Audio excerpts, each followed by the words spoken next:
we're now recording. Very exciting. So welcome everybody, and thank you so much for your interest in learning how to build a Corsi Rosenthal box, which is a do-it-yourself air filter. It's really nice to have this many people here and this much interest in this great topic. So thank you so much for joining us.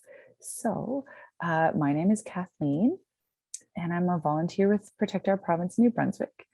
And I think you can see on my screen that I'm sharing right now, we're just sharing a little bit of information about Protect Our Province, New Brunswick and Protect Our Province, Nova Scotia. So Josie with PoPNS had reached out to me a little while ago and said, hey, do you think that you know anybody who could do a Corsi Rosenthal box session? And Dorothy Wigmore with the Canadian Aerosol Transmission Coalition volunteered. And that's just so wonderful to have somebody with Dorothy's experience and credentials. She's an occupational health specialist. And I also had reached out to Shivan Tanea because he is famous for his Corsi Rosenthal box building. So we're really grateful to have them with us tonight. If you're not familiar with the Protect Our Province organizations, the first one to get started was Protect Our Province Alberta. And there's a Protect Our Province in many, but not all provinces in Canada right now.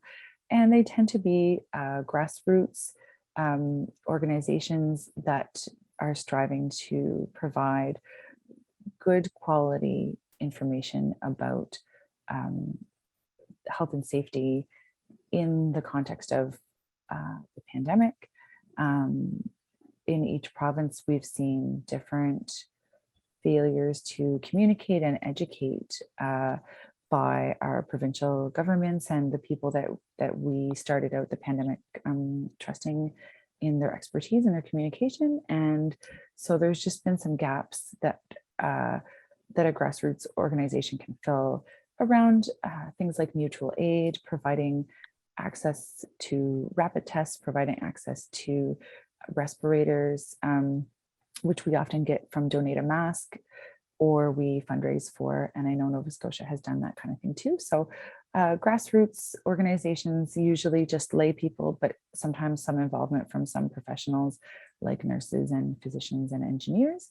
And we're just trying to help with science communication, mutual aid, and advocacy work so that we can keep people safer within the residents of our provinces and beyond too. I know that we've had some reach beyond our maritime borders lately. So right there, you can see how you can find Protect Our Province New Brunswick on Twitter and on Facebook. We also have an Instagram and a TikTok, and you can find all those on our website, which is protectnb.ca.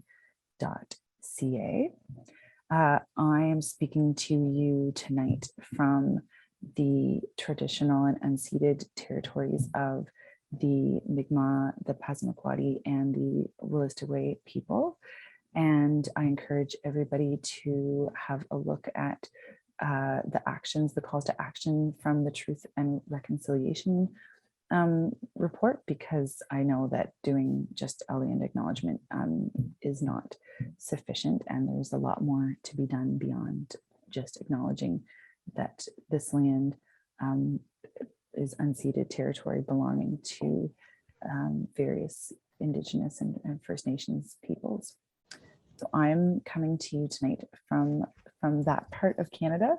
And for anybody that's watching this live, later on tonight as well, Canadian engineers Joey Fox and David Elfstrom are going to be on a Twitter space, the Resistors Twitter space. And we can put that link in the chat for anybody that's interested in learning even more about cleaning the indoor air.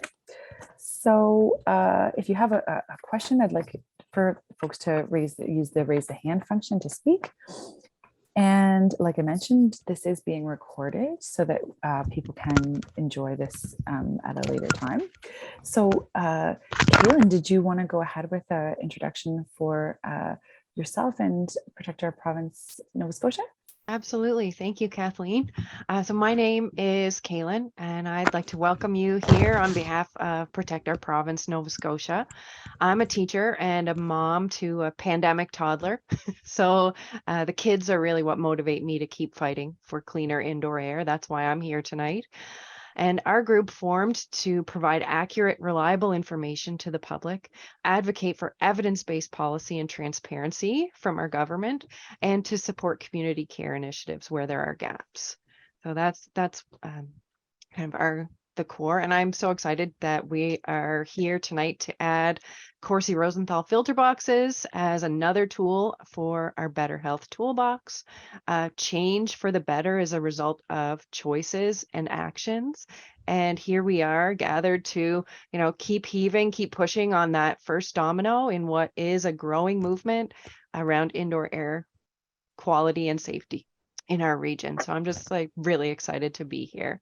And so as Kathleen mentioned, if you can mute yourself unless you have the mic, that would be great.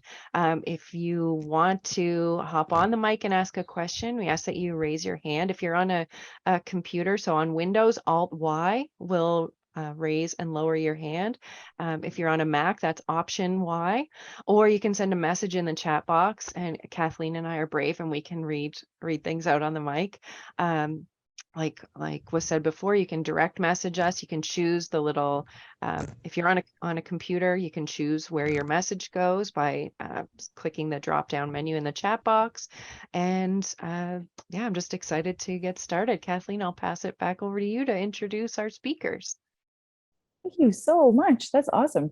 And I see a note from Dorothy Wigmore that says, tonight I'm wearing my work hat as a contract person for the Occupational Health Clinics for Ontario Workers, or OCOW. And I'll just click over to our next slide that Kaylin very kindly prepared for tonight. And thank you so much. You did an awesome job. These are these little pictures that you're seeing. We'll make this available to everybody after. The little logos are hyperlinked, and they can take you directly to those sources. So we've just identified a few really wonderful sources of information and inspiration. I like that, Kaylin, that's great. So the Clean Air Crew, that is the website that I came across last fall and used for all my instructions for building my do-it-yourself air filters. Kaylin's also put in the Donate a Mask logo and link to their website where you can purchase different pandemic supplies to fund their charity work, or they also give free respirators in small and large sizes.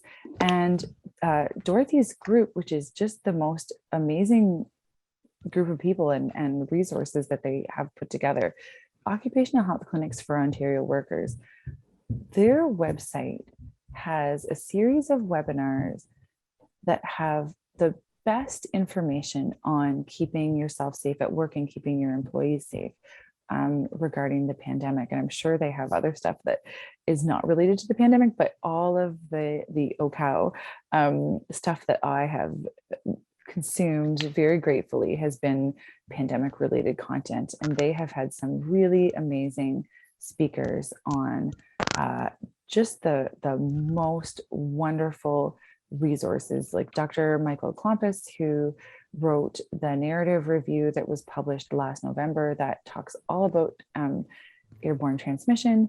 They had a webinar with him within the last month, maybe 6 weeks or so. And it's just the greatest, most helpful and useful pandemic information is through that OCOW site. They also have a Twitter. They're just wonderful, amazing people who actually will give you good, useful information that you can use to stay safe, which is what I think everybody wants. Dr. Moriarty's hazard index is linked there, as well as the clean air map, where if you have a CO2 monitor, mine has run out of batteries, but this is the one that I got from Donate a Mask. It's a Vitalite. It's about $60. I also have a CO2 click that was more like $200, and I lost it in my house somewhere. So this is my cheaper CO2 monitor, and you can go around to different indoor locations and you can upload your results. So Kaylin took a screenshot of actually New Brunswick and Nova Scotia and showing some of the indoor locations where the CO2 has been monitored. And then the White House as well has had some really good information about cleaning indoor air. So those are some great resources that people can refer to. And I think where many of us have kind of learned what we know. And there's a couple of aerosol scientists that I'd love for people to know about, whose information and research has really informed so much of what we do and helped us to stay safe.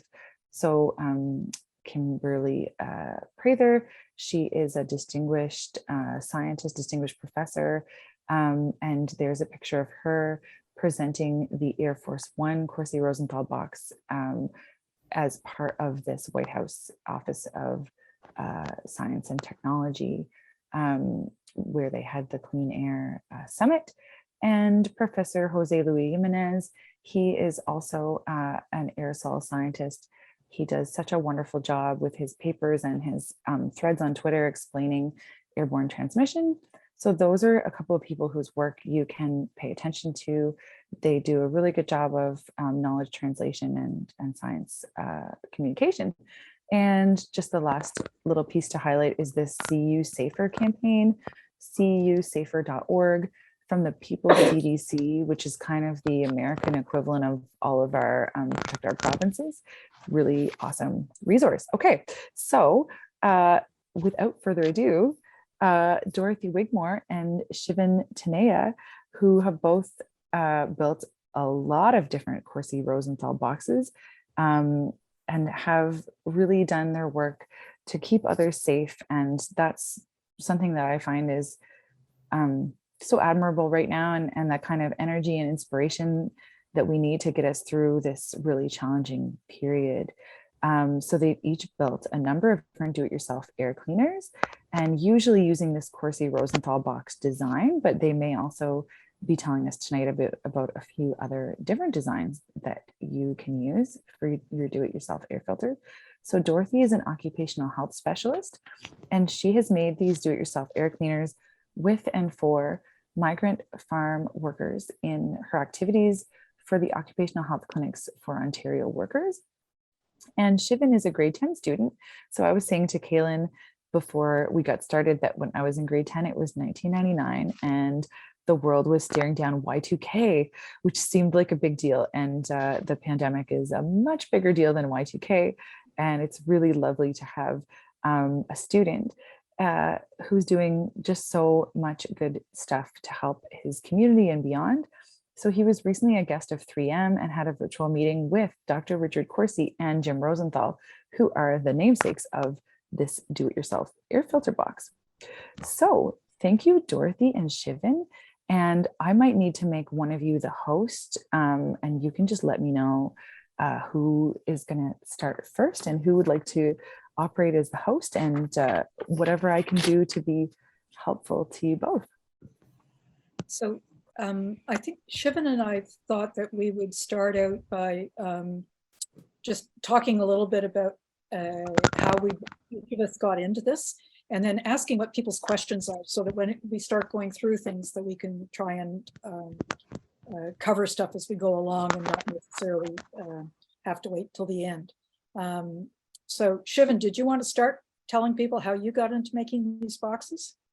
Yeah, so as you guys know, I'm Shivan Taneja. I'm in grade 10 student. So I got into this when I first got into air research and masks kind of in grade 8. And I did a experiment to see how long you can reuse a reusable mask. And then in grade 9, I was looking for more kind of air things to do to expand my knowledge. And I came across this Corsi Rosenthal box from Dr. Corsi. And I decided to build one and see, how it worked, how easy it was it easy? And I realized, it involves lots of bending, cutting, and those who are not, those elderly who can't afford one of those expensive HEPA filters and cannot move that well, like can't bend over constantly. I felt like, I can make it for them and at cost so that they can still afford them. And these are actually very effective. They're almost as good as HEPA filters. So, it's kind of like a win-win. I'm Dorothy. I work for the Occupational Health Clinics for Ontario Workers on a couple of their migrant farm worker projects, and have been doing this for a year and something. And one of the things that's been I've done occupational health work for much longer than a number of people here. I have been, during this pandemic, have been really concerned that the message gets out very clearly that the virus is airborne. And that means that we have to protect people by cleaning the air, whether it's our own little personal sort of cleaner, which a real respirator is, or with ventilation that is both, you need both, as I say, there's two F's, fresh and filtered air. And so in the migrant farmer project, one of the things that we know is that the workers are often, at least in their housing, in pretty crappy conditions. A lot of people in small spaces, and that migrant farm workers have both been getting sick with the virus, and some even have died. Val Wolf, who is here, who is the executive director in Hamilton, was one of the people that came up with this idea of using the Corsi Rosenthal boxes and trying to introduce them into migrant farm worker situations, not just the housing, but workplaces as well. And so as in some of the funded projects that we've been doing, I've been going out to different events and building these boxes with and for workers, and having a lot of fun doing it, learning a lot at the same time. So I wanted to, just before we start, Shivan is going to deal with the traditional 4-filter version of these boxes, and I'm going to talk a little bit about the 1-filter version, more along the lines of lessons learned from screw ups in making one, so you don't have to have the same problem. But just before we get started, I'm wondering whether there's any specific questions. Either you can put them in the chat, or you can just sort of pipe up and say what they are, and Shivan and I will just keep track of them so that we, as we go along, we can try and cover these things. Any specific questions to start with? Okay, that's fine. Feel free to interrupt. I think, Shivan, that's okay with you? Yep. So Shivan, why don't you get started and talk about how you build those 4-filter versions. I've got one here. I could show the finished version, but you're gonna try and take people through how to actually make one. Yeah, so I brought up some materials. So the way you first make it is by taking traditional filters, and there's 2 types of filters you can get. There's 20 by 20 by 1 or by 2. Now the 2 inches are obviously going to be more effective, but it's not that big of a difference, and it's fine if you have a 1-inch filter. It still works very well. And so the way it works is the box fan is 20 inches on one side. So it doesn't really matter the length in your filter to make the perfect square in the middle to make sure the fan is perfectly aligned. It just matters that one of the sides is 20 inches. So a 20 by 25 would work just as well as the 20 by 20. And a little tip that I've learned before is when assembling the boxes, I brought up one of the half assembled ones right here. You want to make sure that you form a perfect square. So that means instead of putting 2 like this and then 2 above, that will form a rectangle. You want to put 1 like that. Sort of in and out, in and out. Yeah, so I can draw it for you guys on the paper, but that helps make a perfect square for the fan, so that the cable, you don't actually have to stretch that, so there's nothing inhibiting the cable, or it's not on a weird angle, so that there's absolutely no fire hazards or anything that could go wrong. And another tip or like a trick I learned was after you make the first shroud, if you're making another box, you can keep the circle and you can just trace that. Or what I did was I actually 3D printed a shroud model, which fits perfectly on the fan with a perfect circle, which I just traced and cut out because I make so many of them. Yeah. And another tip and trick, it's a very common mistake. Always put your arrows facing inside. I made that mistake on my first box and I put them all weird ways. It's very important to put them on the inside because that's the way the filters work and that's the way they best do their air.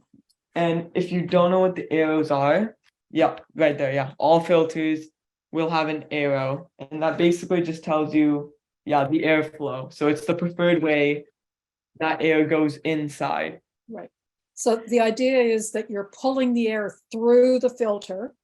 So just like on the furnace, you got to put it in the right way. And the fan is pulling the air through the filters. Yeah. And another thing I learned was the shroud, cutting it up perfectly to size the circle, like exactly the amount of inches the radius has to be, it's beneficial, yeah, but it does not matter that in effectiveness that much if you cut it maybe an inch too big or an inch too small, because the way the shroud works is that a lot of the air just gets stuck in the corners. And since the fan doesn't cover the whole square, I can show you right here, these sides right here, unfiltered air would go in, go through to the fan and out. So it's some air, unfiltered air going out. So what the shroud does is basically stop that and improve effectiveness. So increasing this by an inch or decreasing by an inch will not affect the efficacy that much. Still creating the perfect circle and the perfect dimensions will improve its efficacy and is important, but just if you cut it wrong by accident, it's not that big of a deal. I know I got confused. There are different sizes for different kinds of fans, according to David Elfstrom, who's tested these things. And so the Lasco fans, the 20-inch fans that a lot of people are using, that should be 15 inches and some others are 13 and a half. But as David said, and Shivan has just said, you know, if you do it 13 and a half on a Lasco fan, it's not really going to be that big a deal. Shivan, I wonder, can you explain what we've been using the word shroud. So is there? Yeah. Oh, I can actually get a box that I've made with a shroud on it.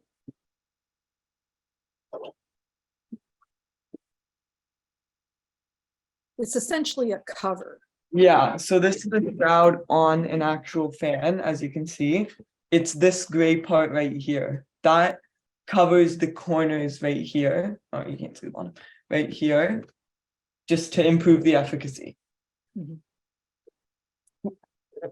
So if you wanted to start building one, Shivan, then how would you start? Oh yeah, so I have a trick. What I do is when I make this frame, so what you do first is you open all your 4 filters and you create the frame. Doing this alone could be really hard to keep the filters in the correct spot. So what I do is I put a tiny piece of tape at the top and at the bottom when I make my square, so that it just stays together and it stands up on its own. So I can put one piece of tape right through so that it's a perfect piece. There's no creases and it looks really good.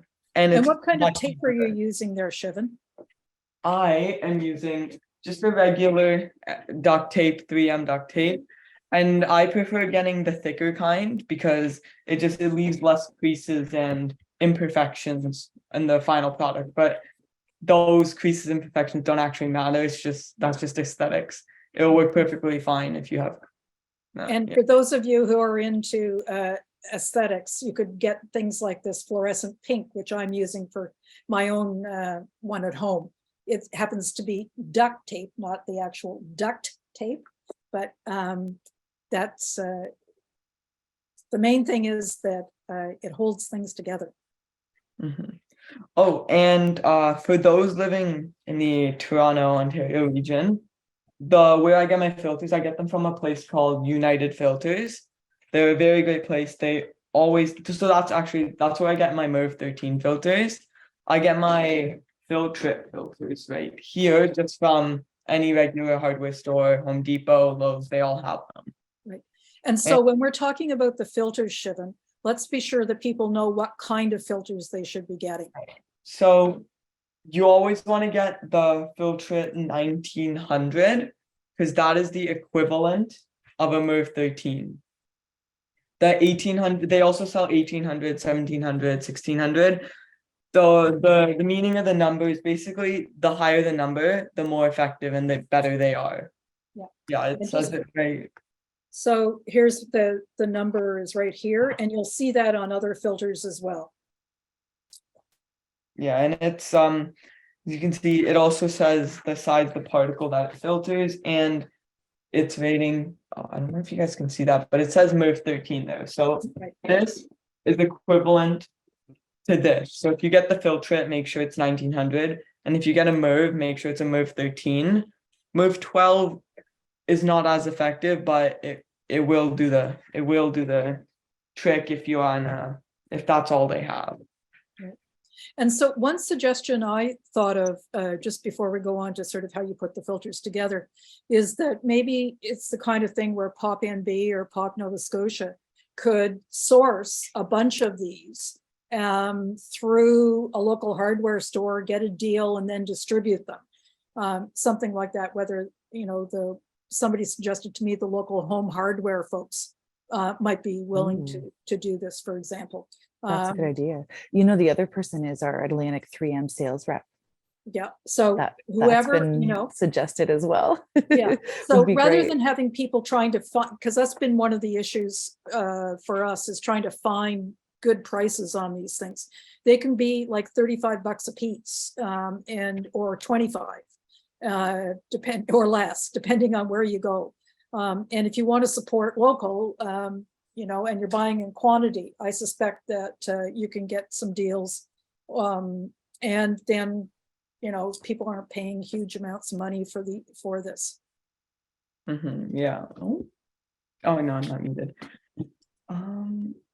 So another. You've got the filters, Shivan. You put them in, sort of in out. You Yep. tape the sides. Where do you go from there?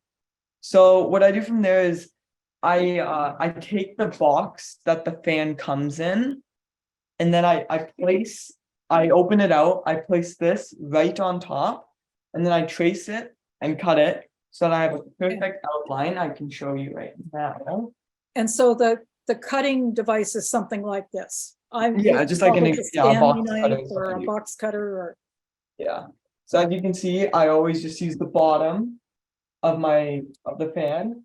And the design doesn't actually matter because it's gray card or the brown cardboard, which is what you see through the fan blades. And this colored stuff is on the ground, so no one actually notices. Mm-hmm. Yeah. And then, so I just tape that on. Once you do that. So when you say you're taping what on? The square I would have just cut out from the fan, yeah.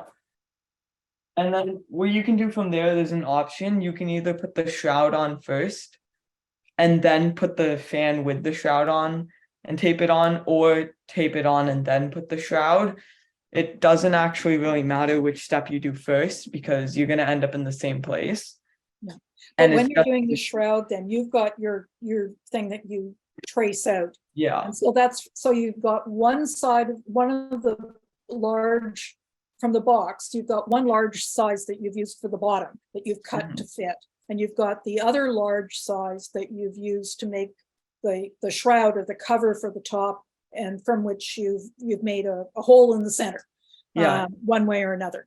Yeah. And a little trick, if you're making your first box and you don't know how to get the perfect circle, what I did was in my cardboard, I stuck a little pin in, and then took the radius I needed, so it's 15-inch diameter, so 7.5 inches of string, attached it to that, attached one side to the pen, and then just drew around, and it created a perfect circle. And then that's how I got my perfect circle kind of template. Yeah, there's the word. And Template. then what I've done is when I do that cutting out, what I cut out, I hand off to the next person who's, sometimes I'm not just making things with people, but people are going away to make them themselves, that we're giving them supplies. And so I give them the cutout circle so they can use it and they can pass it on to the next person. Mhm. Yeah. And what do I do? So you've got the filters, you've got them taped so that they're nice and they're together in out. You've got the piece on the bottom that's taped, so you've got it. Somebody was asking about how sturdy these things are and how They're what kind of very sturdy, reinforcement like- you might need. So you've got, it's pretty sturdy, whether it's 1 inch or 2 inch. Mhm. Where do you go from there?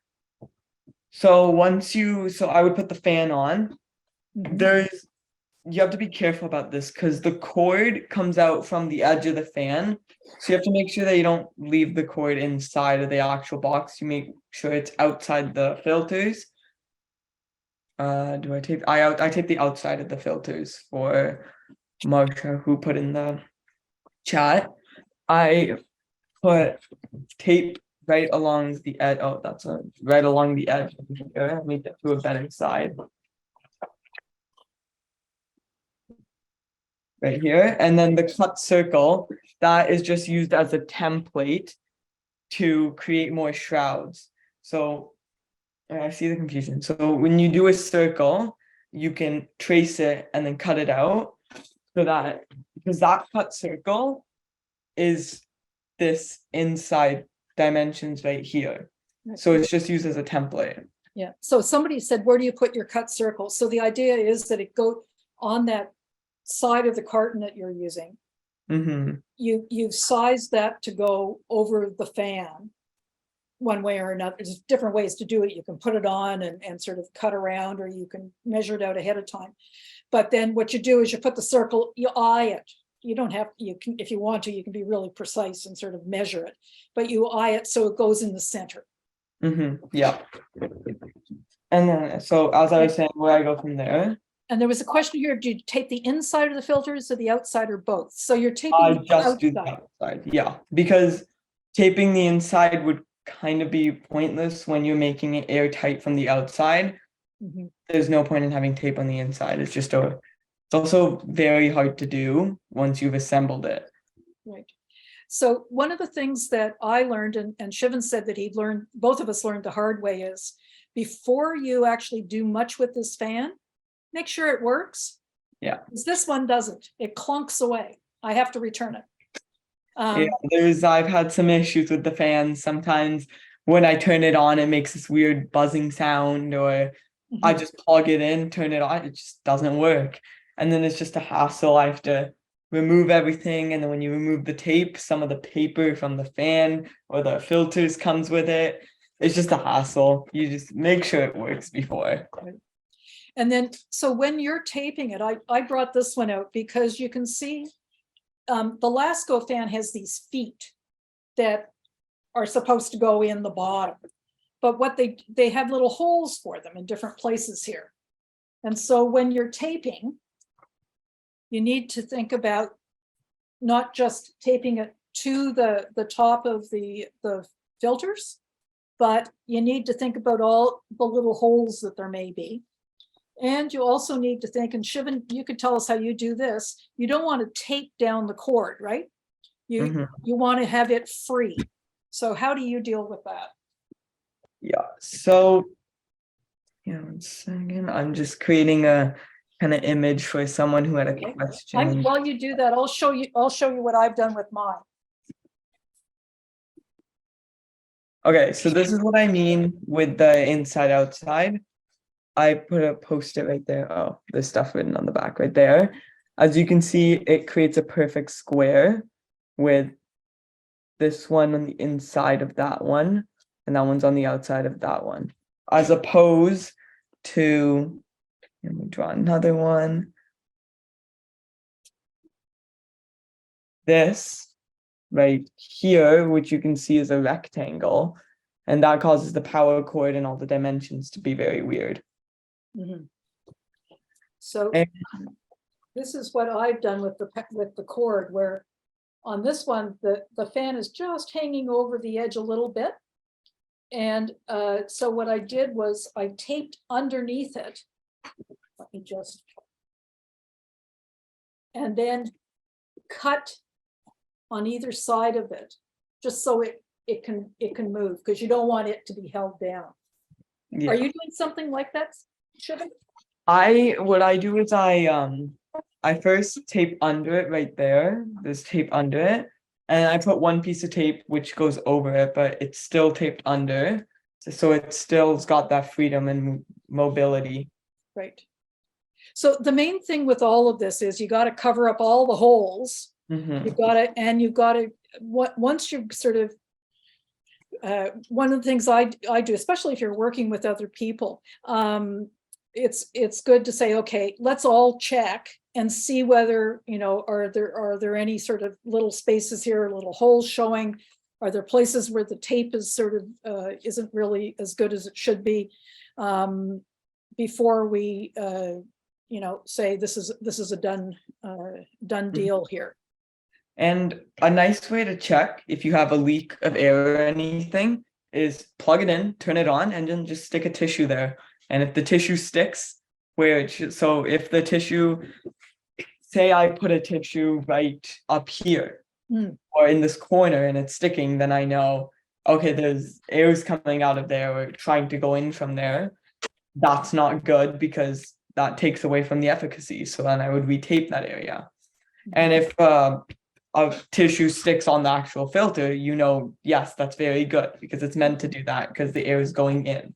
Yeah, this is a variation on my Kleenex on a stick that I use with in offices and other places where you're trying to figure out, is the air sucking or blowing or not doing anything?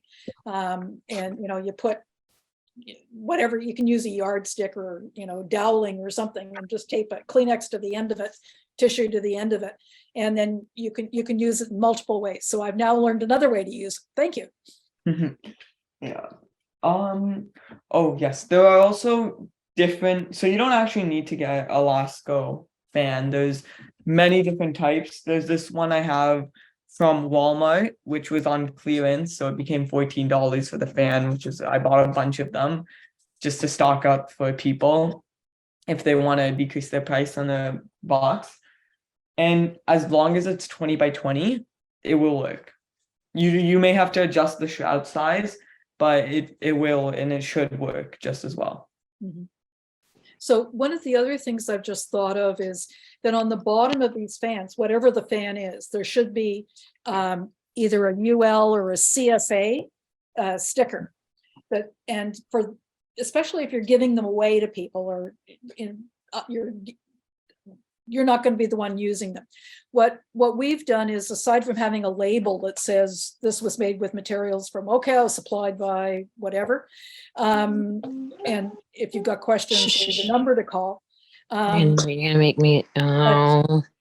But the other thing I was careful to do is to leave the CSA, and let me see if I can show you this. Leave the CSA sticker visible.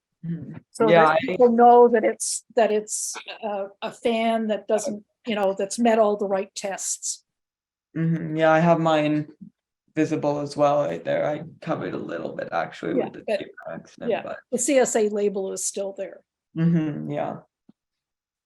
And what else? That's Yeah, pretty much it. and we're talking about to see if the ventilation in the room is working. Yes. Oh, some tips and tricks where to place it. So Yes.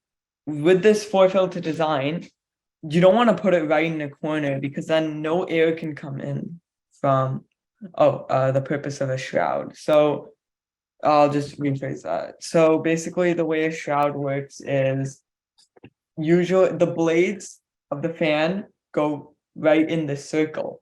So there's actually no wind coming through here. That means unfiltered air can come through here into the box, then out through the fan. So it's just some unfiltered air coming out.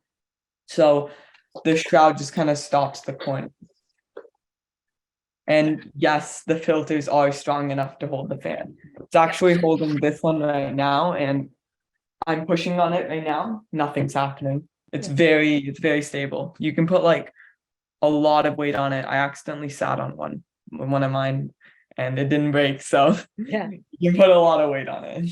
So one of the issues, aside from being sure that you've got it in a place where you can be sucking the air from all four sides with a 4-filter one, the other thing that, because these fans often have 3 speeds on them, sometimes people are worried, whether it's with these or the commercial versions, about the noise. And it's not that it's noise that's loud enough that's going to affect your hearing, but it interferes with, it's called speech interference levels. So it interferes with your ability to talk at your normal level.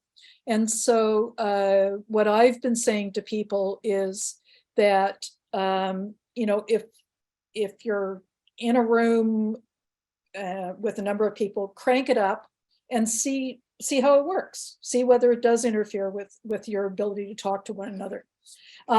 You also may need more than one in a room, and that will change the noise levels. So, however many you've got, crank them all the way up and see what it's like. And then turn them down, just look like to the next, if it's at a 3, turn it down to a 2 to see if that works. And then the other thing is when people there aren't as many people, or you're not talking or whatever, crank it up full blast again. So, because one thing to remember is that the virus hangs about in the air for some time. And so it's useful to have these things going even after people have left the space. And that's when you can crank it up all, to top speed and let it go. Mine vibrates a little, and that just may be the way that, sort of, something's just off a little bit. But it doesn't actually move. And I had it going the other day. There were people in, because the furnace in the house where I live stopped working. And it was cold, so I needed a new furnace, and people were coming and going. So I had this at the top of the stairs, cranked up all the way, so that I was getting some kind of protection in the space. Mm-hmm. So the shroud Kaylin has pointed to some of the shroud information. And yes, David has listed diameters for popular fans, but yeah, you can do this test yourself and sort of figure out where with the tissue, where the air is being sucked in as opposed to blowing out. Yeah.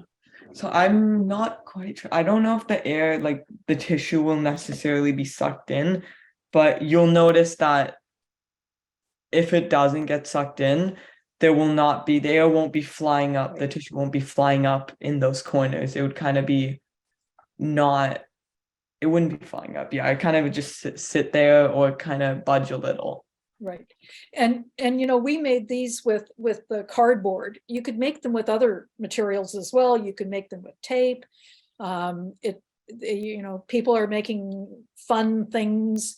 You don't want to be interfering with pulling the air through the filters or coming out through the fan, but you could use colored paper or whatever. Yeah. Yeah, just like it was mentioned in the chat, but I don't know if the chat gets saved in the recording, so I'm gonna speak it.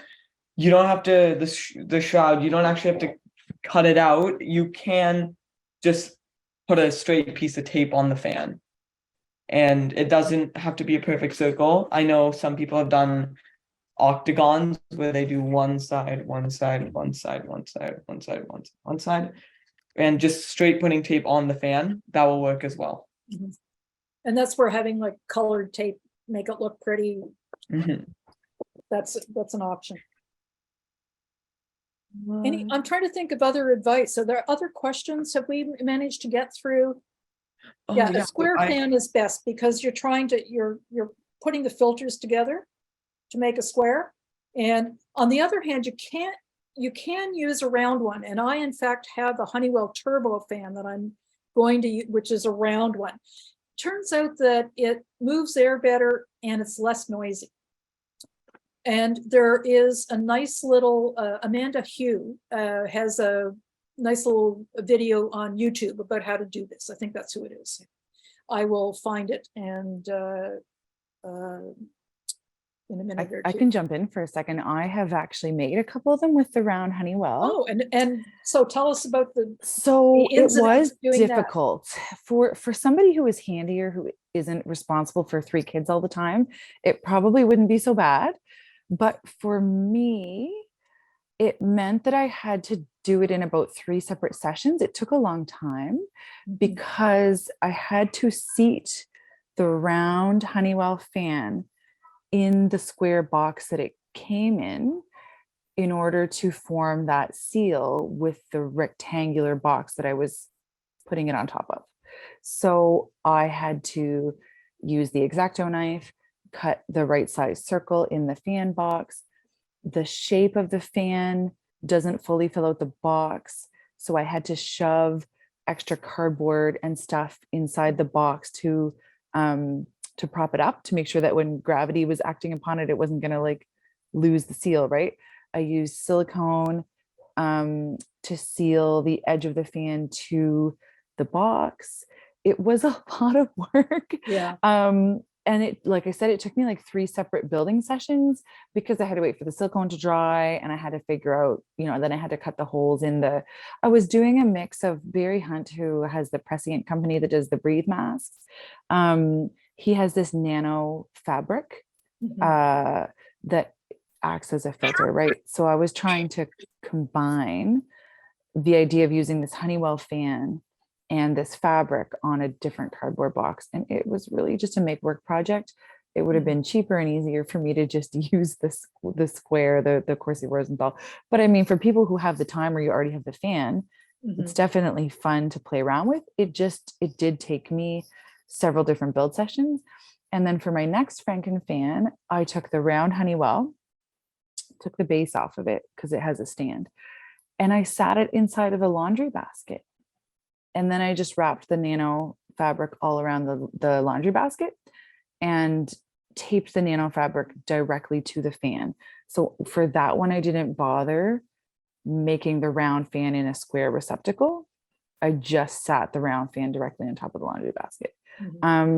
So if you're trying to sit a round fan on a square thing, then you're definitely going to be dealing with some extra work involved. So so that's the advantage of using the square fan. Right. The other thing is, whether you're doing a square one or a round one, it really helps to have several sets of hands. So, and that's the nice thing I've been doing with the migrant farm workers is, okay, can you hold this? And I try to say it in Spanish, and you hold this, and somebody else does the try to read to my kids. And again, with more difficult ones to fit, like the round one, a second set of hands and eyes could be quite useful. I'm looking in the chat to see if we have missed any questions. One question that came up earlier, Dorothy, was about how long they last. So Shivan, what have you heard? And then I'll say what I've heard. Yeah, so the most common answer that I've heard when I ask or have been asked is 6 months. But when I spoke to Dr. Corsi, he said he's actually been running a CR box in his office for around 6 to 8 hours a day, every day, almost every day. And it's been 10 months since he started.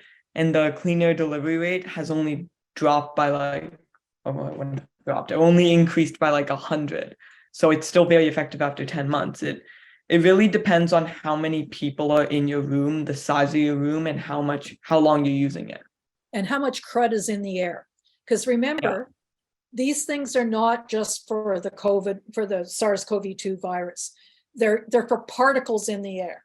So it's dust, it's pollen, what else do they say on these sheets here? Allergen and odor, well, I don't know about that, but so there's pet hair and things like that. So the other thing to remember is that filters work better when they get a little bit loaded up, because if they got a certain amount of stuff on them, they're going to catch more of the smaller stuff that's being pulled through. So it really depends on where you are, but months and months is what we're hearing. So that's, and it really, it's just for people in most parts of Canada, if you live in a house, you have to deal with furnace filters. So think about how often you're changing your furnace filter.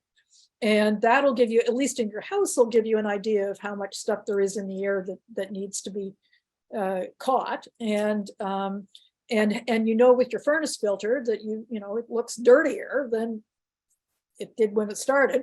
So eyeballing it is one thing. And there was a question, how did he measure clean air delivery rate? Why don't you explain what CADR or CAD clean air delivery rate is? CAD or CADR, clean air delivery rate. So it's basically how many times the fan can filter the air in a room. So the speed at which it can do that. So how fast it can deliver basically clean air in your room. And the way there's some formula to calculate it. I'm not exactly too sure how to calculate it myself because I've never needed to. But I know bet you Joey Fox and David Elfstrom will be talking about Catter it's like on the resistors tonight. It has to do something about like you have to factor in, it's like room size multiplied by, I'm not actually too sure. Val Wolf is on this, and I think she knows about the Catter. I'm sorry, I meant to make sure that I knew about this. Val, are you there, and can you explain it? Well, it's the clean air delivery rate, right? That's what it stands for. That each a purchased one has a designated clean air delivery rate, and there is one. I think it's around 500. I think for the four-sided. But I was just actually gonna. Did you use the Clean Air Stars link by any chance? Because it has a way of you put in your room size, and it'll tell you how many of all kinds of different air cleaners you can use, but it does include the CR boxes in its calculations. And it also shows the energy consumption of each model of, retail air cleaners, but also compared to the Corsi Rosenthal boxes. And it'll do the calculation for 6 air changes per hour if you put in the room dimensions, height and width and so you want the room volume. The room volume, yeah. Right, because we're not just, No, that's right. That's right. Clean, yeah, all three measurements. So right. I can go find that link. Okay, if you could put that in the chat, that'd be great. Yeah. So the, and I'm sorry, I don't quite remember how it's measured, but it's the kind of thing that if you follow David Elfstrom or Joey Fox or Richard Corsi or some others on Twitter or their YouTube stuff, they explain it there. What that does remind me of is that these things can only clean so much air, right? So if you've got a big space, you're going to need, both in terms of length and width as well as height, you're going to need a number of boxes. And there are the kind of thing that Val was talking about helps you figure out how many boxes or commercial units you would need in a particular space. So in a typical classroom, for example, I think it'd be 2 to 3. Your living room, you don't, you probably only need 1. So that's the other thing to think about is that, just putting one of these in a big room isn't going to do a whole lot. It'll help, but if you really want to have it work well, whatever kind you're using, you have to think about how much space you're actually in which you're trying to clean the air. Yeah, and on that topic, when you place it in, I was talking about this earlier, but I never really finished it. Don't place especially in the four filter design, do not place it directly in a corner, because the way it works is sucking in air through the filters. So placing in a corner just basically eliminates the use of two of the filters. So you want to keep it a good 2 or 3 feet away from your wall or from the corner. Ideally, it should be in the middle of the room, but I know that's not very, like, it's very inconvenient to have it. So near a wall, but make sure it's quite far away from it so that at least the filters can be used. I saw that N. Leger is saying, wanting to know about if the testing has been done months after, how the measurements were made. That's for the ventilation engineers right now. I'm sorry, I don't know the answer to that question specifically. Does anyone else know? But so there's two different things. The cater would be mathematically created by virtue of the fan, the power of the speed of the fan, how much air it's moving, and the level of filtration. But the way they test it, it's with a particle counter. They test the air to see whether it's working, and it's they use a particle counter at different locations and different measurements, and then they verify, sort of the dirty air side to the clean air side, and that's how David. That's the kind of testing, and we do in some of our OCAL clinics have particle counters. We can do the same kind of thing, but it's not a common occupational hygienists or ventilation engineers or others would do that. Yeah. And So- Verify that it's working. Thanks, Yeah. Val. I'm sorry, I meant to bone up on this, and I just don't want to. I know some of this, but I don't know enough of it to answer accurately right. And speaking on the particle counter, another way to confirm how effective these are is at the 3M's headquarters, their filtrate lab. The way they test these is they put cigarette smoke into a closed room, and then they turn on the CR box on max. And it only took around 15 minutes for all the, like, of course the smell would still be there, but all the smoke, and they measured this using a particle counter. After just 15 minutes, it was all gone. Yeah. And there is a reason why this did it faster than the HEPA filters. And that's because, sure, HEPA filters, the way they do it is they want to clean it one pass through. So just the way they do it is one pass through the filter and you get 100% clean air. The way the CR box does it is it continually passes through. So it's actually faster to clean all that cigarette smoke. And the particle counters are, I mean, it's, the hygienists are folks like me who measure things in the air. We would not necessarily use cigarette smoke, but there are what we call smoke tubes that generate something like that that could be used. So it varies depending on sort of your framework of working on these things. So what other questions are there about the 4-filter one? And I am going to plug in my laptop here before it loses power, and then talk a little bit about the 1-filter version.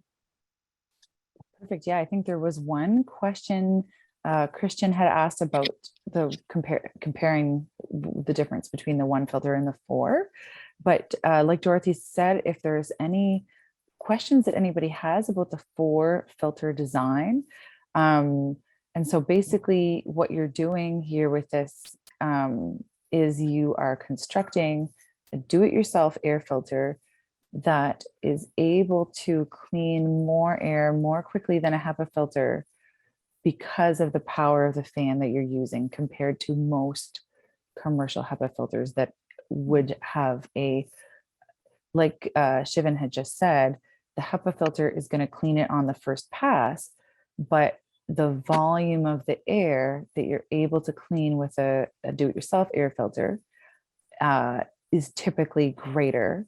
And if you do bulk purchasing and bulk construction as a group, as a team effort, then the other savings that you're able to achieve are some economies of scale, where if you are doing a bulk buy of filters, and if you're doing this as a group project, as a team building exercise, as a classroom kind of thing, then the advantage that you're getting too is that you are able to do this at a lower cost per Marwa Zatari. Is it Marwa Zatari, the scientist that did the graph that shows your cost per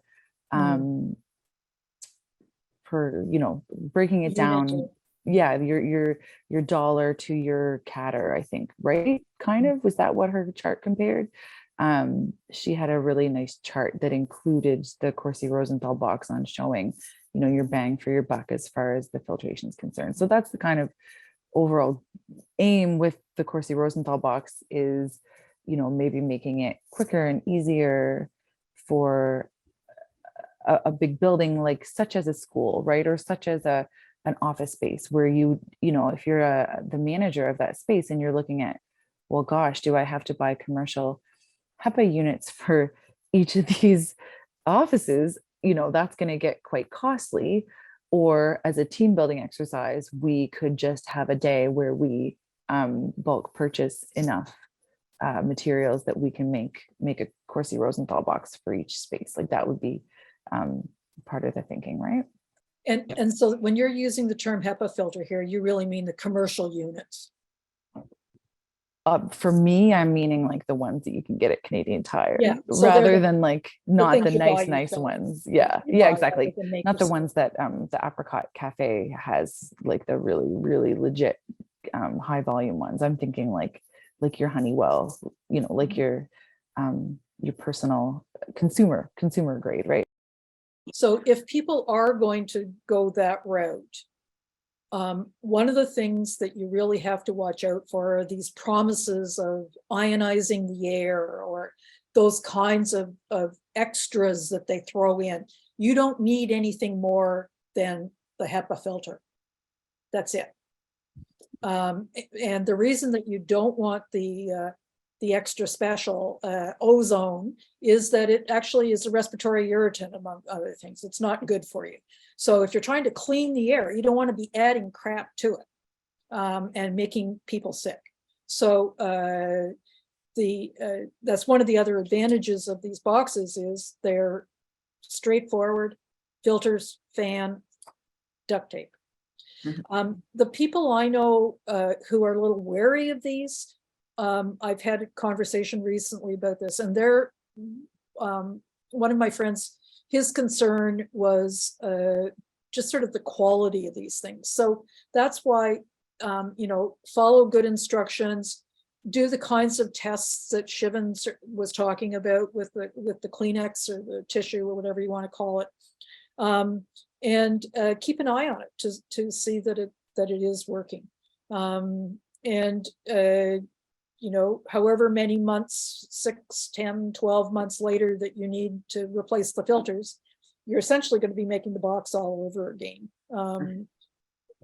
But I would suggest, if you're going to do it, if you can, do it outside. You know, you don't want to be shaking the filters. You want to put them in some kind, I hate plastic, but a plastic bag, or at least a bag that's going to contain them. And they unfortunately have to go out in the garbage. Somebody mentioned something about vacuuming them. No, you're going to disturb the material and affect its ability to do its job, essentially. I just want to point out before we get to the one filter design, I'm sorry if I pronounce your name wrong, but N Leger or whatever the name, they put a very good link in to Joey Fox, his Twitter post, basically outlining a more detailed answer of what I gave for the HEPA versus MERV. So if you guys want to check that out. And Val has mentioned the OCAL ventilation calculator that was made for school classrooms, where what you do is try and put in as much information as you can. You might have to go out and do a little investigating if you're in that space. But it can actually show you what you're aiming for is a minimum of 6 air changes an hour. That's sort of the consensus that people have come to, that you need.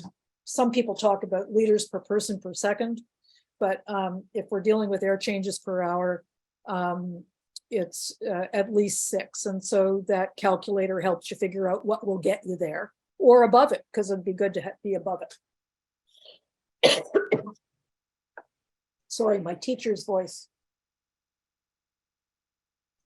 And I just wanted to jump in. Val put in the chat as well that some people do put fabric pre-filters on the outside if dust is an issue. So like pet hair or things, I think that's kind of comes to mind for me. I have the world's fluffiest cat. So that's something that you could remove and replace. Yeah, and Eric talks about this fan that he tried that was too loud, even on the, it was around 53 decibels. That's pretty loud for, because you get speech interference in the 40 decibel, 40, 45 decibel range, depending on how well you hear. And a brand that is quieter, the Lasco ones are quieter. And as I said, the one that Kathleen did, that I'm the round one, the Honeywell Turbo, is quieter as well. I don't know. You've been using some of the those ones that sometimes that he's saying are a little bit loud. Shivan, is that your experience with them as well? That they're a little bit loud? Yeah, I find them, the third setting I only use when no one's like in that room, when they've left, trying to just filter out any of that leftover particles that could be hanging around in the air. But when people are there, I usually do setting 2. It's not that loud, so it's easy to speak over.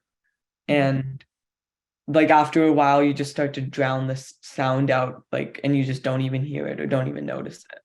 But pay attention to, you don't want to end up like I am with, it's, people call it teacher's voice, but it's from having to talk above people for a sustained period of time. So I go around coughing and people think I have COVID, which isn't the case. So if you're conscious that, that you're having to raise your voice, the fan is on too high a speed. And the same could be said, you check with others, because, we're not all quite the same in terms of our tolerances. What's the minimum CFM for a fan for use? Vornado, 200. Well, it depends on, so if you've looked online recently, I haven't worked with any of these, but some people are, and Shivan, you've made them with smaller fans, right? Yeah. Can you talk a little bit about that? Because sometimes this is just too big, right? And even the 20-inch ones are going to be too big. And so some people have been putting smaller fans with appropriate sized filters together, or using them in different ways. Shivan, maybe you could talk a little bit about yours. Yeah, so I've made 4 mini Sierra boxes. I call them mini because the filters are 10 by 10. So you can actually fit 4 of them, or well, technically 8 of them in one regular size Sierra box.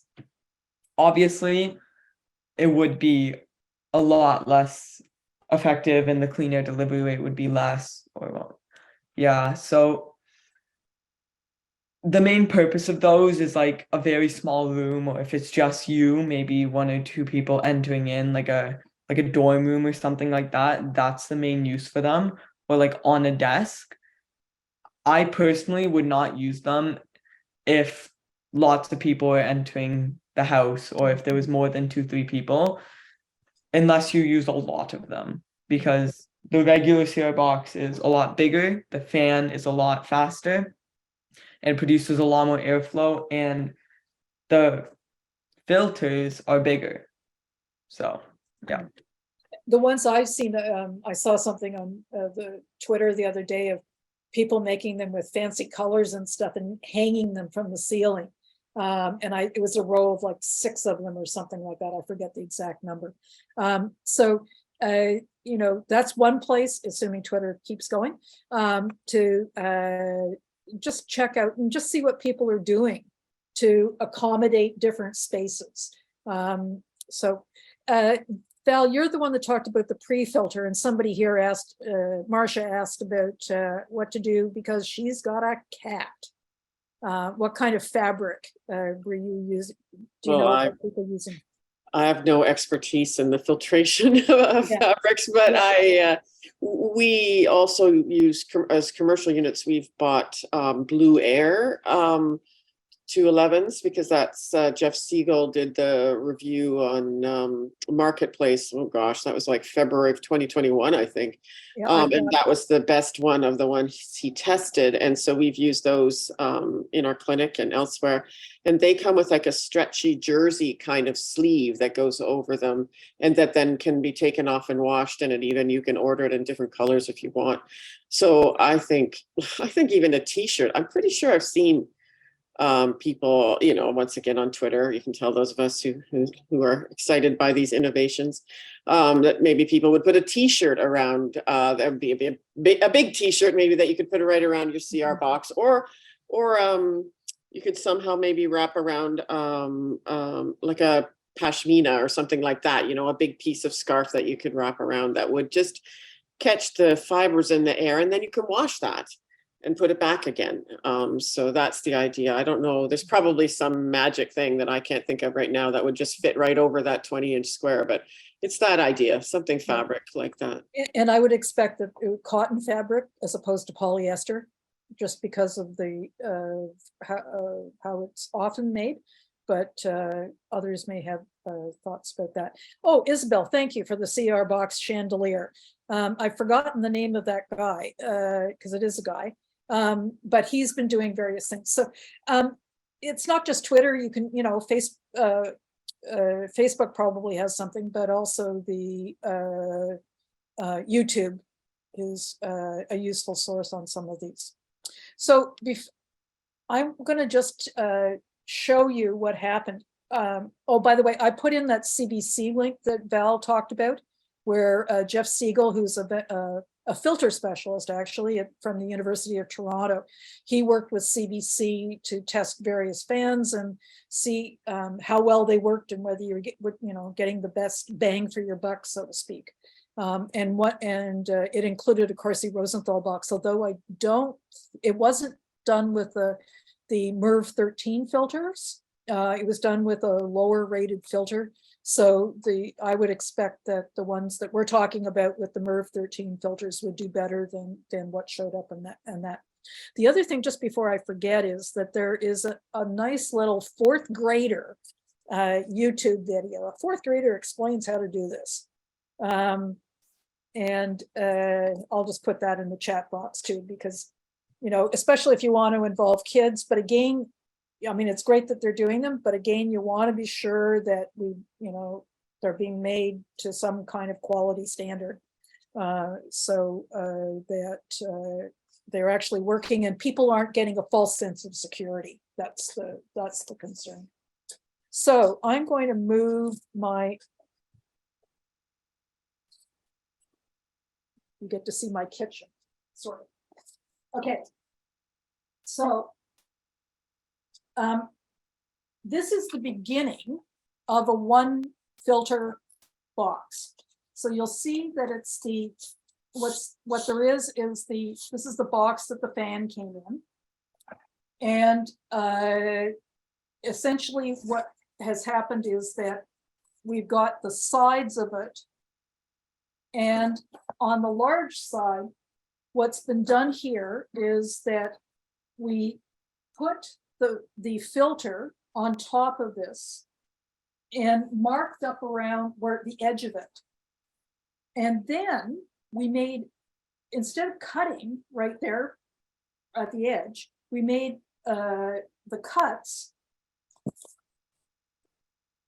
in, so we had a lip essentially for the filter to go on.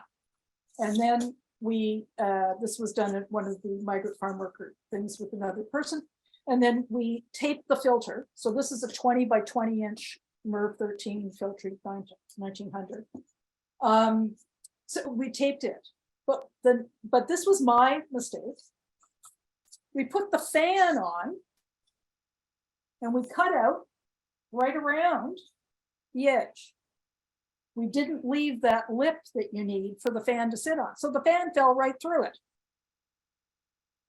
So the idea here is that you want to have something for both the filter and the fan to sit on. And you want to have it so that the cord isn't caught someplace. So that's my big lesson from doing this, is you've got to essentially have this edge for both things to sit on. The other thing you want to do is you want to avoid this. So you go around the edge of the box, the same kind of thing. I don't know if you, oops, here, and you make sure that everything is sort of sealed tight. So I was just I've done a draft of, can I share my screen? Yeah, I think I have to make you the host. Let me do that. Well, let me just see what You happens. go into security, you can just hit Oh, thank enable you. participant share screen. Thank Yeah. you. Yeah, you don't have to. Enable. Oh, allow participants to share Yeah, screen. everybody. Perfect. You Thank can do it for you. everybody or whatever, for me or whatever. Perfect. So, Okay, yeah, you should be able to share it now. okay. So I'm just making sure that I've got the document.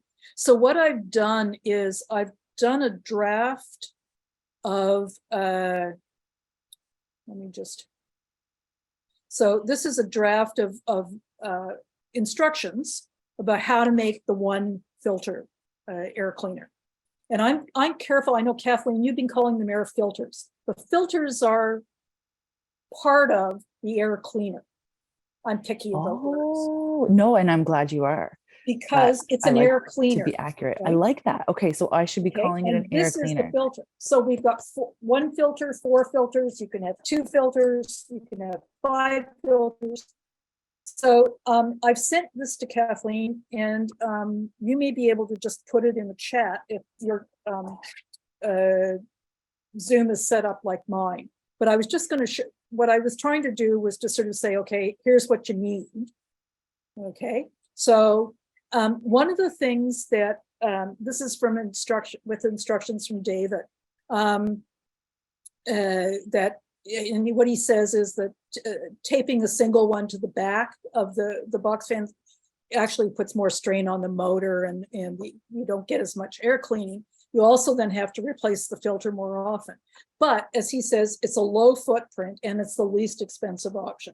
So for the migrant farm workers that I've been working with, a fair number of them have said these big things, we just don't have room for them. So we need something else. So what I've done here is just sort of explain that, and then put a set of things you'll need.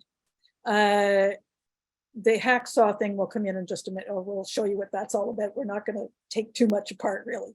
But what he talks about is using painter's tape. So that's this kind of, I've got blue painter's tape here.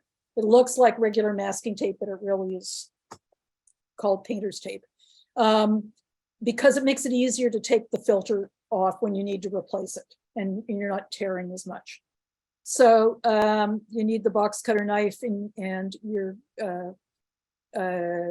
so what you can do is I didn't talk about doing a shroud over the fan. In this case, it's using tape to make the shroud.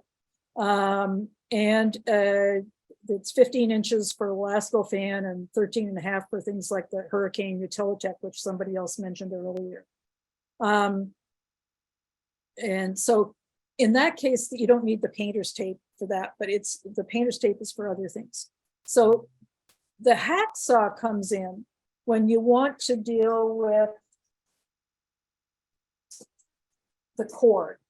And the idea is that, and he's using a different kind of thing here, but if the cord is sort of going to be getting in the way in some way, what you need to do is to allow a little space for it. So he's saying you essentially make a little channel for it.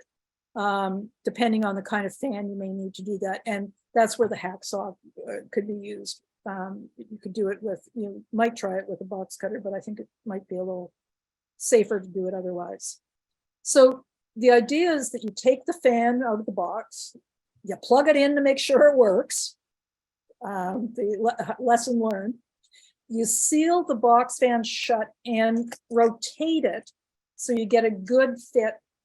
So in this case, he's saying a slightly rectangular one. And the back of the fan is where the air is sucked in, so that's where the filter goes. So you're going to have the filter, and then the fan would. So that's the other thing we didn't talk about. You have to be sure that the fan is actually pulling the air so it's coming out. It's pulling the air through the filters. And usually the way you can tell is it's where the logo is. That you can see this is the back of the fan. You don't want that on top. You want, or out front, you want, this is what you want out front. So the idea is that, as I did, you go around, center the, supposed to, I type up, center the fan, the filter on the box and trace around it, and then do an offset frame. So that's what I was doing here to hold the filter in. You need at least a half an inch. Now that would be what in metric? 1.5 centimeters, something like that. And as I say, you don't want it falling through the space. And you want to be sure, you want to check beforehand. The other thing that he says here, and this is something I learned again the hard way, these knives, that they're actually, the blades are about 1/4 inch or maybe a bit more each. And to be sure that you're actually cutting with something that's sharp, you want to be, often they will have, as this one does, is a slit here that I can use to take the blade that's been used and to make, essentially get a sharper, the next part of the blade, which will be sharper. So cuts are easier if you've got the sharper the blade. It's something people know from meat packing. Folks don't get cut by sharp knives, they get cut by dull knives.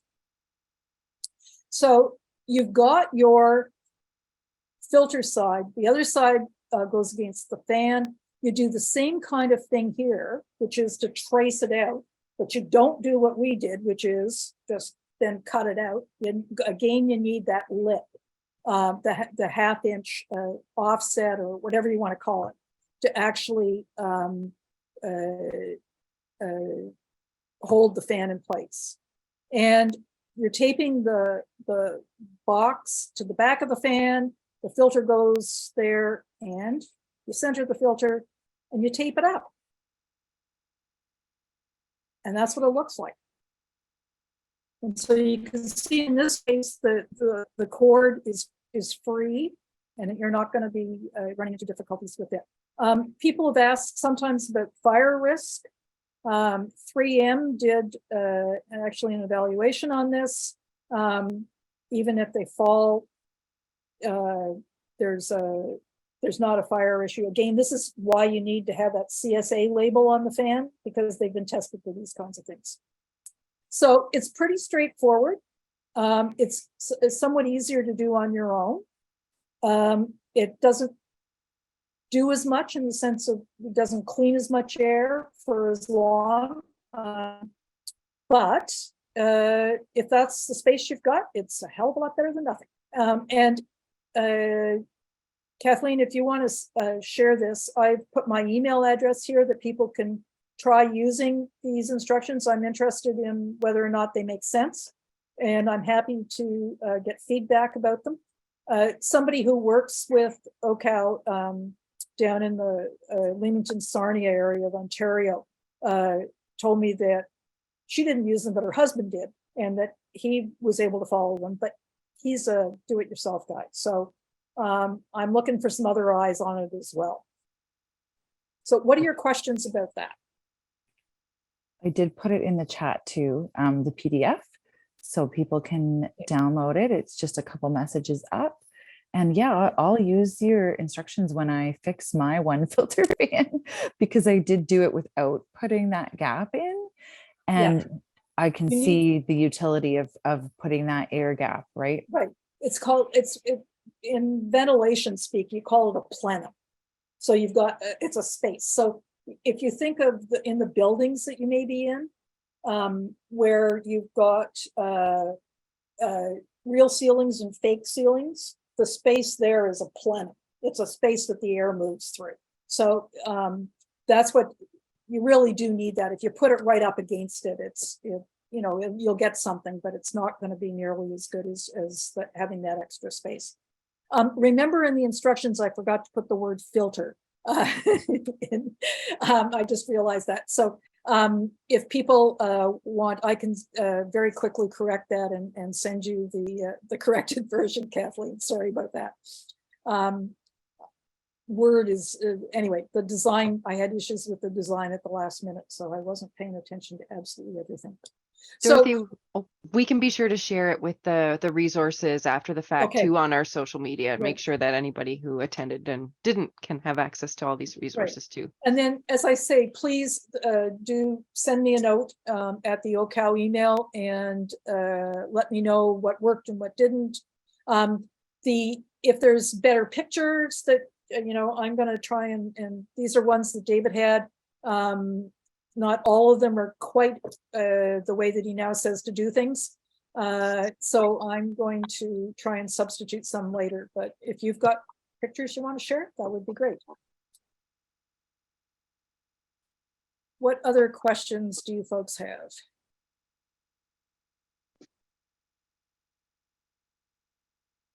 So the only last thing I can think of is that some people I know have run into people who say, we don't want to use these, well, like they don't really work, et cetera, et cetera.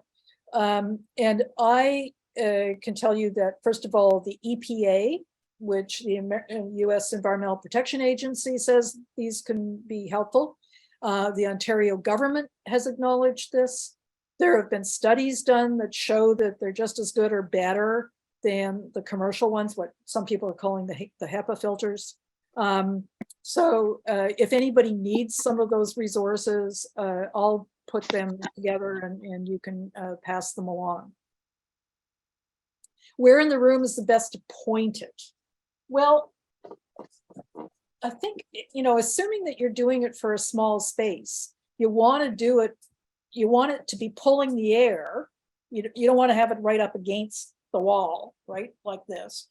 And again, you want it, and you're going to be blowing it more to this, the other one goes this way essentially, and this one's going to be going this way. Although, yeah. So I think you just want it to be pulling from as big a space as possible into as big and blowing into as big a space as possible. There was a question in the chat, the one filter design, where it should be placed. It's kind of the same principle as the 4 filter design.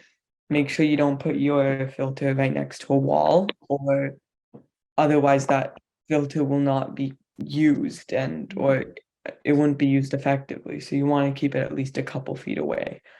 And that's pretty much all the placement and guidelines to it.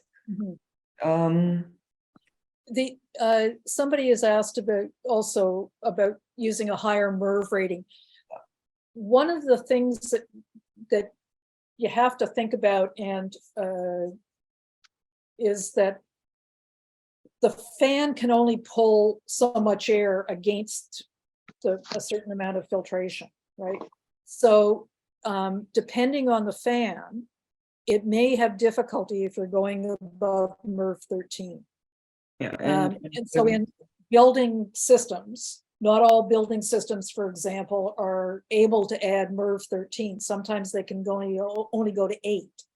They then need more fresh air, for example. So I would try and stick with the 13s. Shivan, you've been using the 2-inch filters. I haven't used those at all. That will increase. Yeah, I've used them a little bit. I haven't noticed any decrease in fan power or speed with the 2-inch. Mhm. And just another point with the MERV 14 or MERV 15. MERV 13 is basically kind of the general one that everyone uses because MERV 13 can filter out the particle size of COVID. So And other things that we. and other things, yeah. So MERV 14, just like what you said about the fan and its power, they can both filter out COVID, and that's kind of the main objective here. So MERV 13 is cheaper and you would get more fan power. So that's why MERV 13 is kind of the one that's used. And then somebody else has pointed out that the direction of the air currents in the room. So I was assuming you're in sort of a regular room, but if you've got noticeable air movement, then yes, you want to think about that as well. Are there any other questions? Are there any other resources that people have been very good about putting links to different resources in? I'm wondering if people have found others that we haven't brought up or that haven't made their way into the chat. Well, if you do, I'm sure that Kaylin and Kathleen would be happy to hear about them. EPA, the study that, yeah. I'm just reading your note here.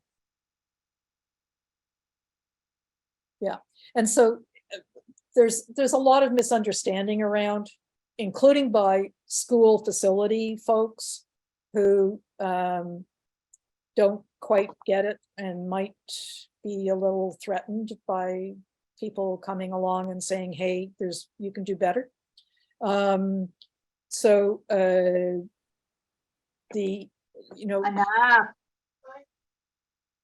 one of the things that I try also to remind people is that we're talking about the filtering here.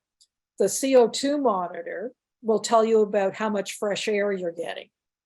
And so you need both filtered and fresh air in a space to have good air quality. I don't use the term, I've come to a point where I don't use the term indoor air quality. It's been used for years to talk mostly about things like schools and offices. But if you're in a meatpacking plant, if you're in an Amazon warehouse, you still got to deal with air quality. And so I think about it being, air quality period or workplace air quality, something like that. And for whether it's home or a community space, which is also often people's workplaces, or a regular workplace, you need to think both about the filtering and the fresh air. And this is my house. The background outside, I know, used to be in the 400s, but I'm the only person in the house. So on the fresh air front, I go for, I start to worry once it gets 600, definitely once it's 800. And I know when I've been on planes, it was in the thousands, which told me that the great myth about we have great ventilation isn't quite, well, it's myth. So the British Lancet, yes. Is this the report? Yes, this is the report that's just come out. It's been put to, it's about recommendations for ventilation in various kinds of spaces. And the important thing about this is that it's not just been done by the aerosol scientists who don't always think about the hazards in the air like occupational health folks do. There were a couple of occupational health folks involved, including the former head of OSHA in the States, David Michaels. Although he's an epidemiologist, he does understand about workplace air quality. And so it's a very good resource. It talks about how the standards that are out there these days that are in building codes and things like that really are not designed to stop us inhaling most of the crud in the air, including the SARS-CoV-2 virus. And they make recommendations about filtration, fresh air, that kind of thing. So there were aerosol scientists, some occupational health folks, some ventilation engineers involved. When I looked at it briefly with somebody else today who's making recommendations about how the Manitoba Health and Safety Law should be changed, it's the thing that I referred her to. But there are some other documents out there, and you know, ventilation engineers are very helpful, besides from us folks who are the hygienists in the crowd. So thank you, Danielle.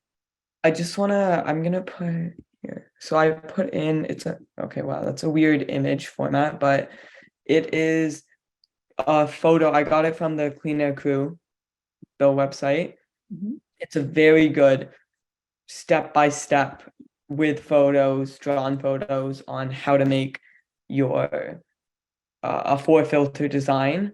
It doesn't mention the in out with the filters like we said before, so just keep that in mind. But I find it very useful if you forget any of the steps. And it doesn't mention the holes in the fan. Yeah, I'm So- not sure if you can open the file. It's a WebP file. I'm not sure why it's like that. If you can't, just let me know. I'll convert it to a JPEG. But it's on, we had the Clean Air Crew link earlier, and you can find it there, right? That's where you got it from? Yeah. Yeah. I can put the Clean Air Crew link in. Do you recommend using MERV 13 filters and furnaces if they can take it? So you really need to check with the folks who service the furnace or people who know about it to know what the highest filter rating that it'll work, that it will take. As I said earlier, one of the things they've discovered during the pandemic is that a lot of commercial buildings, their HVAC, as they call them, heating, ventilation, and air conditioning systems, the filters that those systems are able to handle sometimes just are only as good as MERV 8. So it really depends on the furnace. I don't know, it's not so much the age, it's the fan capabilities and just what the thing was designed for. So the one I had here that got replaced, I've gone from a 1-inch to I think this is a 5-inch. This sort of medium efficient, it's a high efficiency, but it's got another feature to it. But so I'm just getting a reminder here about something. So anyway, that's Eric, that would be my suggestion with that. And if you can't find anything, if you don't have somebody who comes and services it regularly, if you could find the instruction manual, either somewhere in your collection or online, it should be able to tell you the highest rating that you could use the filters.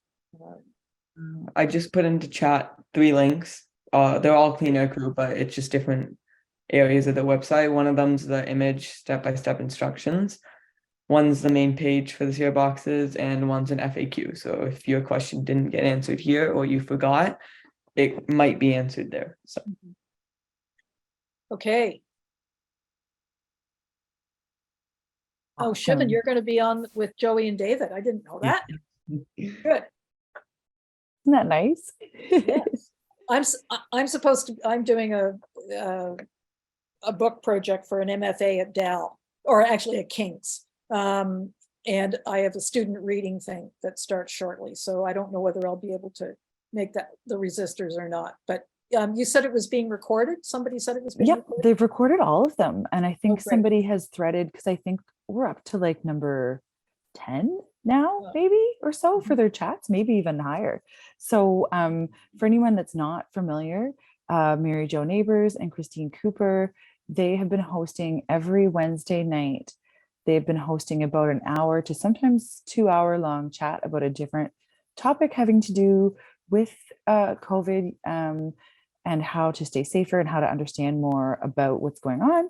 And so Shivan is going to be one of the clean air guests tonight. So that's going to be really awesome. I look forward to listening to that. Yeah. So does anybody that's here have any other questions or comments that they'd like to make? Anything they'd like to say? Feel welcome to raise your hand or type a question in the chat box. And we'll wait a few minutes to see if there's any more questions. And if not, then we'll wrap up and say goodnight and say thank you. So one of the things is, if you're not on Twitter, you can still search for and find these threads using whatever search engine you prefer. DuckDuckGo doesn't follow you like Google does.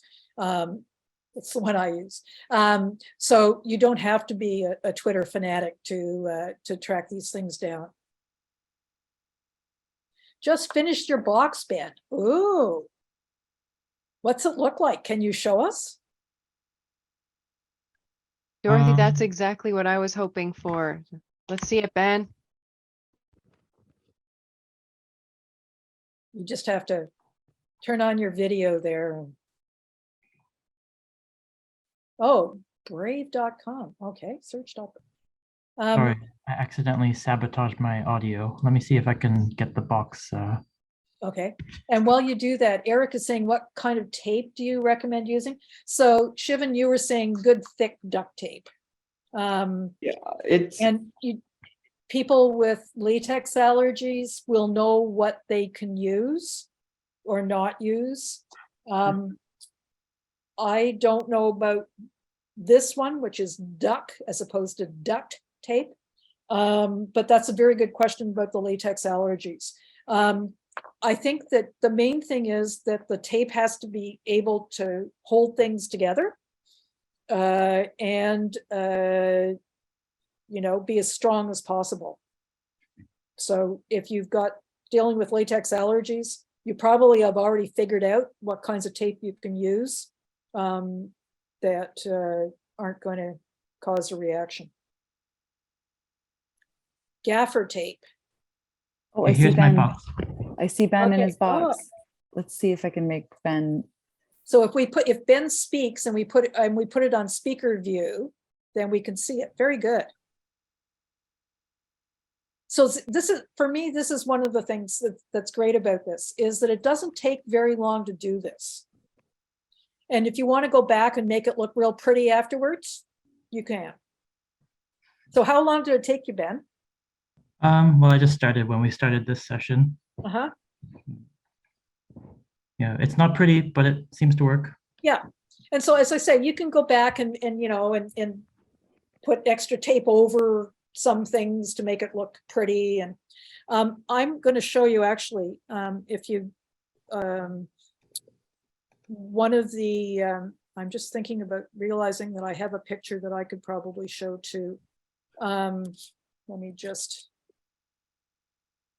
so I got a picture from one of the workers that had, let me just see if this is what I'm looking for. Well, I'll show you this one just for fun, if that's okay. So this is in Bradford, Ontario, and this was the group of guys that we made. You can see this, the one in front here is 25 inches high. And so if you, my thought is that if you're making something that's 20 inches by 20 on the bottom, you may as well go 25 high, more bang for your buck. And it's a 20 by 20 one here.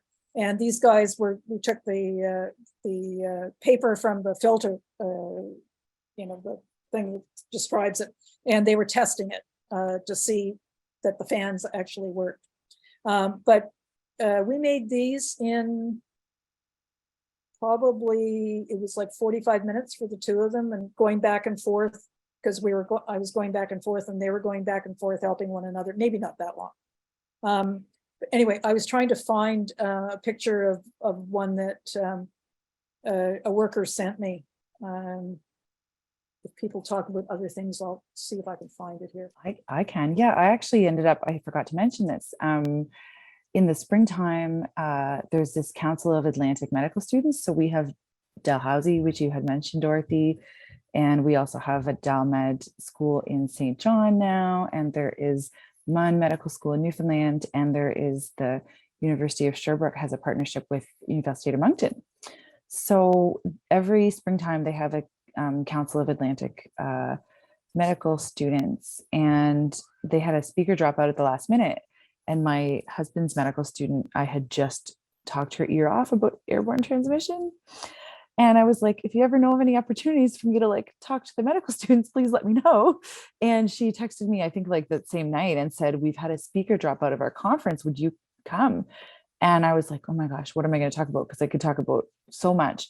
And then I realized, oh, absolutely perfect. Do a Corsi Rosenthal box building session because it's hands-on.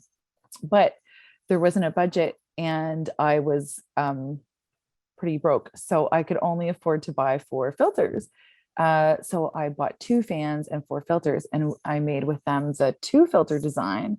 And it did take actually a little bit more time. We had probably an hour for the session, and I think it took the whole hour because you have to measure and cut the cardboard triangular wedges to make that seal when you're making the 2 filter like V-shaped one.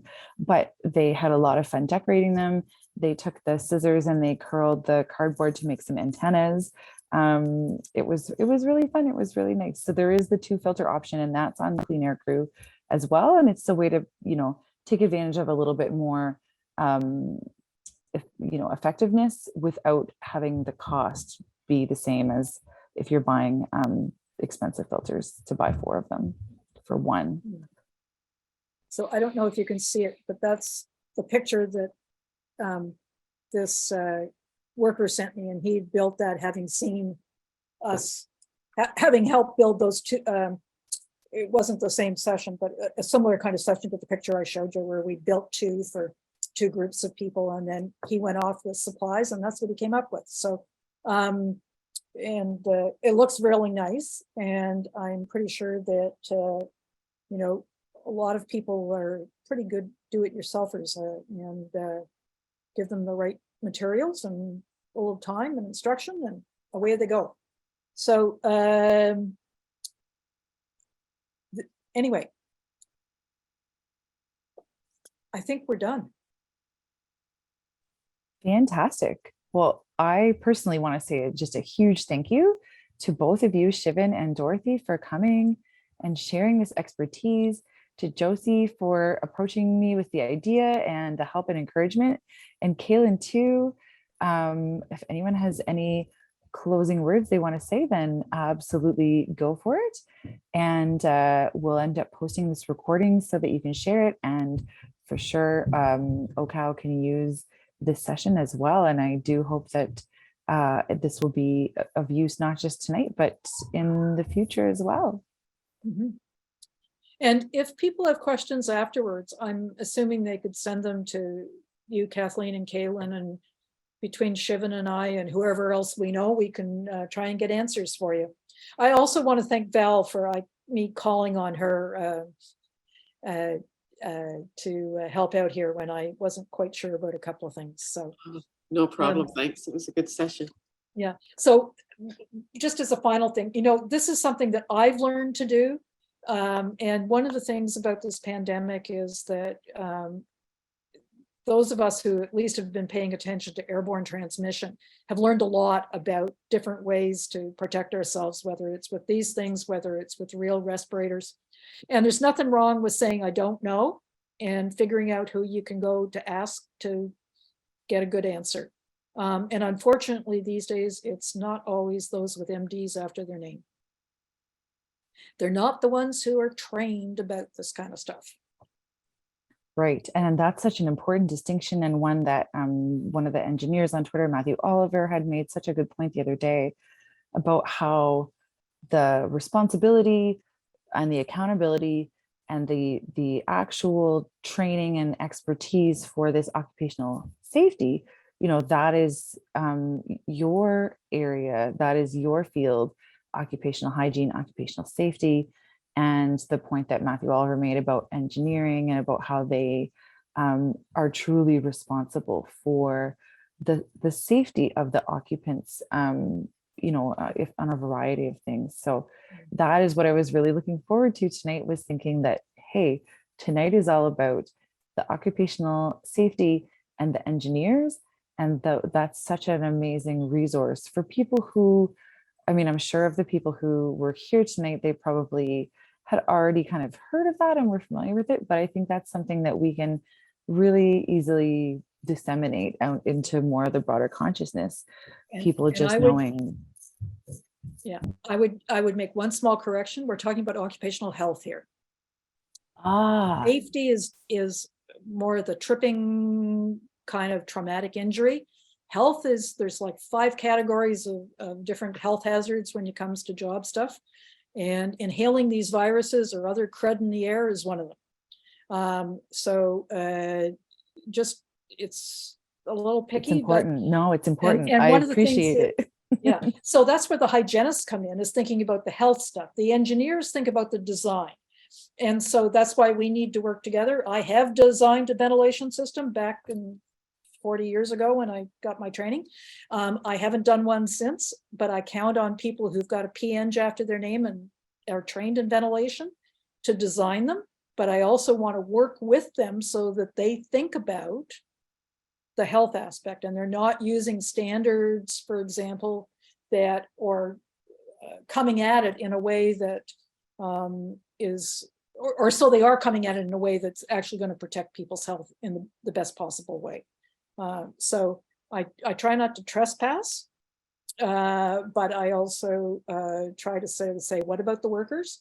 When people start talking about some of these things, and what are the health issues here that we need to think about.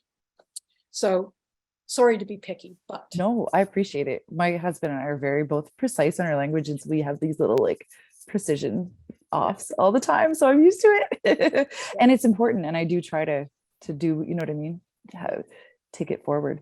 okay. Well, thank you so much. We really appreciate it. It's very Thanks a kind lot, of you folks. both. And Shivan, amazing to speak with you. Thanks, and work with Shivan. you. You have a bright future. I'm sure you hear that all the time, but thank you for sharing some of your time with us on the East Coast. And thank you too, Dorothy, and good luck with your assignment. Yes. Yeah. Thanks a lot, folks. So unfortunately, I do have to go now, but thank you for an amazing opportunity. Thanks, Shivan. It was great. Thank you. Thank you. Bye. Nice to meet you, Shivan. See you later. And have fun in your next online thing tonight. Yeah. Busy young man. See ya. Thanks. And you still have to get up and go to school tomorrow, right? Yeah. Oh, well, you'll manage. Okay. Okay. Bye. Bye. Good night. Bye.